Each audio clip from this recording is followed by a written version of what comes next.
নমস্কার, আমি সঞ্চিতা। ফাইন্ডিং বুক চ্যানেলে আপনাদের স্বাগত। আজকে কথা বলবো লেখক অভিক দত্তর লেখা একটি উপন্যাস শেষের পরে। এই উপন্যাসটার কথা বলবো। এটা আমি পড়েছি অভিক দত্তর লেখা এই উপন্যাস সমগ্র এক। এই উপন্যাস সমগ্র একের মধ্যে 4টি উপন্যাস রয়েছে। 4টি উপন্যাসের মধ্যে শেষ উপন্যাসটার নামই হচ্ছে শেষের পরে। এছাড়াও এখানে নীল কাগজের ফুল, অন্তবিহীন, সময়ের বৃত্তান্ত, এই 3টি উপন্যাসও রয়েছে। এই নীল কাগজের ফুল যে উপন্যাসটা রয়েছে, এটাকে নিয়ে আমার একটা আলাদা ভিডিও রয়েছে। সেই ভিডিওটা থেকে আপনারা চাইলে দেখে নিতে পারেন প্রথম উপন্যাসটার কথা। আজকে আমি এই উপন্যাস সমগ্রের 4 নম্বর অর্থাৎ শেষ যে উপন্যাসটা, শেষের পরে, সেই উপন্যাসটার কথা বলছি। এই উপন্যাস সমগ্রটা বুক ফার্ম থেকে প্রকাশিত হয়েছে। রিসেন্টলি এটার দাম আবার বেড়েছে কিনা আমি ঠিক বলতে পারছি না। আমার কাছে যেটা রয়েছে সেটার দাম রয়েছে 350 টাকা। গল্পের কথায় আসি। এখানে আমরা দেখতে পাই নিজের পছন্দে ভিন্ন ধর্মের একটি ছেলেকে বিয়ে করেছে চন্দ্রিমা, কিন্তু ভিন্ন ধর্মের ছেলেকে মেনে নেয় না তার পরিবার, বিশেষ করে তার মামারা। পুজোর সময় মামা বাড়িতে যাওয়ার আমন্ত্রণ পায় চন্দ্রিমারা, কিন্তু রাস্তাতেই চন্দ্রিমার চোখের সামনে খুন হয়ে যায় মিঠুন। মিঠুনের এই খুন দিয়েই কিন্তু উপন্যাসটা শুরু হয়েছে, এবং এখানে মিঠুনের খুনিকে, কেন তাকে খুন করা হলো, সেগুলো কিন্তু গল্পের প্রথমেই স্পষ্ট ইঙ্গিত দিয়ে বলে দিয়েছেন লেখক। সেজন্য অন্যান্য থ্রিলার বইয়ের মতো কে খুনি, খুনের মোটিভ কি, এই সমস্ত জানার কৌতূহল কিন্তু আমাদের থাকে না। কিন্তু এই বইয়ের ক্ষেত্রে যেটা আমাদের অর্থাৎ পাঠকদের যেটা আগ্রহ থাকে, সেটা হলো যে খুনি শেষ পর্যন্ত ধরা পড়লো কিনা, তার আদৌ কোনো শাস্তি হলো কিনা। কারণ আমরা প্রথম থেকেই জানি খুনি হচ্ছে সেই এলাকার অত্যন্ত প্রভাবশালী একজন লোক। তার নিজের মেয়ের কথা অনুযায়ী পুলিশ এবং স্থানীয় থানা নাকি এই খুনির পকেটের মধ্যেই থাকে, অর্থাৎ খুনি তার নিজের পকেটের মধ্যেই পুলিশ এবং স্থানীয় থানাকে রেখে দিয়েছে।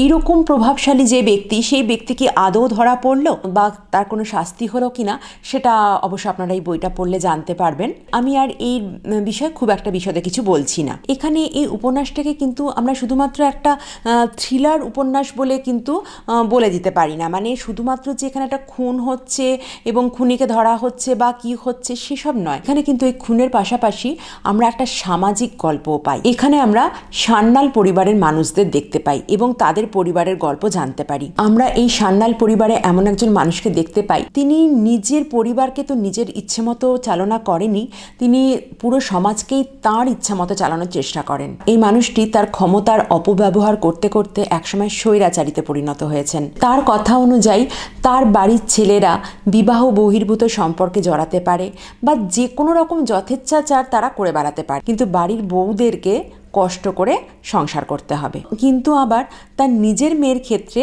ব্যাপারটা সম্পূর্ণই উল্টো হবে। এইসব মানুষদের কাছে তাদের কুসংস্কার, তাদের গোঁড়ামি, তাদের এই ঠুনকো আভিজাত্য এতটাই বেশি যে তাদের কাছে তাদের ছেলে মেয়ের সুখ স্বাচ্ছন্দ্য বা ভালো লাগা খারাপ লাগার কোনো মূল্য নেই। তিনি যেভাবে বলবেন সেভাবে সবাইকে চলতে হবে, আর তার সামান্যতম বিরোধিতা হলেই তিনি যে কত নিচে নামতে পারেন তার দৃষ্টান্ত দেখতে পাই আমরা এই বইয়ের মধ্যে। লেখক খুব সুন্দর করে একটা থ্রিলার বইয়ের সাথে একটা সামাজিক গল্পের মিশ্রণ ঘটিয়েছেন। অভিক দত্ত অর্থাৎ অভিক অর্জুন দত্ত, ওনার লেখা স্পাই থ্রিলার হয়তো আপনারা পড়েছেন। বাংলাতে স্পাই থ্রিলারের কথা মানে উঠলেই ওনার নাম অবশ্যই প্রথমেই মনে পড়ে।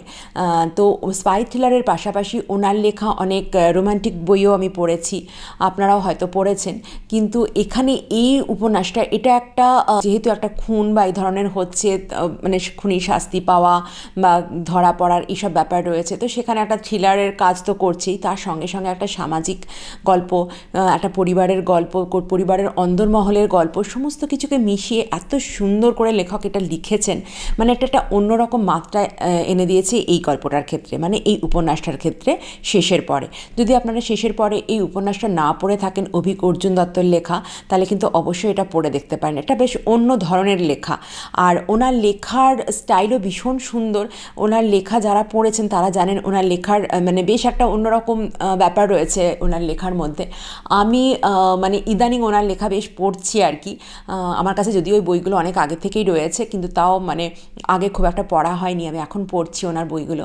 কিন্তু আমার বেশ ভালো লাগছে ওনার এই উপন্যাসগুলো পড়তে, উপন্যাস বা গল্প যাই হোক, এগুলো পড়তে বেশ ভালো লাগছে। তো এই উপন্যাসটা পড়লাম শেষের পরে, আমার তো বেশ ভালো লেগেছে। শেষের পরে এই উপন্যাসটা আলাদা করে সম্ভবত বেরোয়নি, এর সাথে বোধহয় অন্য কোনো উপন্যাস দিয়ে হয়তো কোনো বই বেরিয়ে থাকতে পারে, কিন্তু আপনারা মানে এই বুক ফার্মের এই বইটা 1 নম্বর উপন্যাস সমগ্র 1, এটা যদি মানে আপনাদের কাছে থাকে বা আপনারা যদি এটা কেনেন, তাহলে এখানে আপনারা 4টি উপন্যাস একসাথে পেয়ে যাবেন। তাহলে এই উপন্যাসটা আপনারা মানে পড়ে দেখতে পারেন শেষের পরে। আমার তো বেশ ভালো লেগেছে, আপনারাও পড়ে দেখতে পারেন। আপনাদের কেমন লাগলো অবশ্যই আমাকে কমেন্ট করে জানাবেন। দেখা হবে অন্য কোনো বইয়ের আলোচনায়। আজ তাহলে আসি, নমস্কার।